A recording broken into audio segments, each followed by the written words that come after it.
Akola railway स्टेशनचा बाह्य परिसर गुन्हेगारी आणि नशेखोरीचे केंद्र बनत असल्याचे चित्र समोर आले आहे। मोबाईल चोरीच्या घटनेनंतर नागरिकांनी चोराला पकडून बेदम मारहाण केल्याचा व्हिडिओ व्हायरल झाला असून सुरक्षा व्यवस्थेवर प्रश्नचिन्ह उपस्थित झाले आहे। अकोला रेल्वे स्टेशनच्या बाह्य परिसरात गुन्हेगारी आणि नशेखोरीचे प्रमाण वाढत असल्याची धक्कादायक परिस्थिती समोर येत आहे। स्टेशन बाहेर वारंवार घडणाऱ्या चोरीच्या घटनांमुळे प्रवासी व नागरिक त्रस्त झाले आहेत। अशातच मोबाईल चोरीच्या घटनेनंतर एका युवकाने चोराला रंगेहात पकडून भर रस्त्यात मारहाण केल्याचा व्हिडिओ सोशल मीडियावर वेगाने व्हायरल झाला आहे। ही घटना रामदासपेठ पोलीस ठाण्याच्या हद्दीत घडल्याचे समोर आले आहे।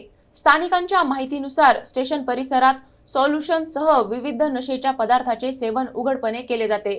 लहान मुले, महिला तसेच काही संशयित व्यक्ती दिवसभर परिसरात फिरताना दिसतात। रात्री हेच नशेखोर रेल्वे स्थानकात आश्रय घेत असल्याचेही सांगितले जाते। बाह्य परिसर रामदासपेठ पोलिसांच्या तर अंतर्गत भाग GRPच्या अखत्यारीत येत असल्याने समन्वयाअभावी कारवाई प्रभावी होत नसल्याचा आरोप नागरिकांनी केला आहे।